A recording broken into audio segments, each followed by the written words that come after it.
Welcome back to the Policy Review. So here's the deal. Stacey Abrams is now tied to a nonprofit coalition called Power Forward Communities, which was just handed $2 billion in federal funds. Sounds huge, right? Well, it gets even wilder. According to reports, the organization had only $100 in revenue at the time of receiving the grant. Senator John Kennedy didn't hold back. He straight up called it out as suspicious, saying none of the groups involved had a solid financial background or any track record at all. Gave Power Forward 21 days to spend the money, but said, you've got 90 days to go take a course about how to put together a budget. And why would anybody in the Milky Way give $2 billion of taxpayer money to two organizations that had just been formed, that according to the IRS filings had no accomplishments, and one of them only had $100 in the bank? I think I know why. I certainly know what it looks like. I mean, this would be comical if it wasn't so odious. $2 billion.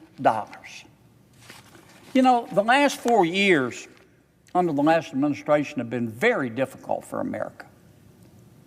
The cost of everything's gone up. The cost of many things have gone up by 20%, and our wages didn't keep up. The average electricity bill in America went up 19%. The average Louisianian, because of President Biden's inflation, had to spend an extra $890 a month, extra, for food and clothing and car notes, and they didn't get $890 a month raise. President Biden and my Democratic colleagues told us that the Inflation Reduction Act, I remember when it was passed, they said if you spend $1.2 trillion on the Inflation Reduction Act, it'll be a lifeline to every family in America. It's not what it looks like to me. It's starting to look like to me that it was really a slush fund. A slush fund for Washington insiders. Now, I don't want to make accusations that are unfair. I think EPA Administrator Zeldin needs to get to the bottom of this. I believe in fairness. I believe in due process. Mr. Zeldin has announced that he's going to try to claw back as much of this $2 billion and other monies as he can. And again, I think he ought to do it fairly and accord everybody due process. But you know what? If the shoe fits, wear it, Cinderella. Here's what I see.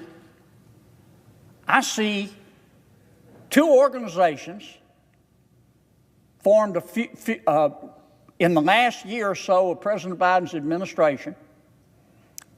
On their IRS filings, they say we have no experience, we have no accomplishments. One of them only has $100 in the bank. One of them, senior counsel, is Ms. Stacey Abrams, a well-known Democratic politician. I see them asking the President of the United States and his EPA for $2 billion cash to fight gas stoves and getting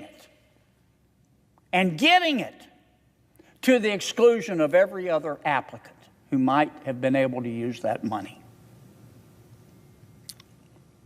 Now, this is just the beginning of the type of spending porn that President Trump and Mr. Musk are uncovering. Senator Kennedy flat out called it government corruption, putting this in the same category as the Hunter Biden scandals and other high-profile messes. And honestly, it wasn't just about Abrams. He pointed to a pattern, a trend of politically connected figures getting massive payouts with very little oversight. Kennedy and others are now calling for full investigations, and they're not alone. Names like Trump and Elon Musk have hinted they're going to keep spotlighting these kinds of shady deals. If all this turns out to be true, it's more than just a scandal. It's a wake-up call about how taxpayer dollars are being spent. Drop your thoughts in the comments. I'll be reading them all. And if you haven't already, smash that subscribe button for more real talk on stories the mainstream media glosses over. Thanks for watching the Policy Review.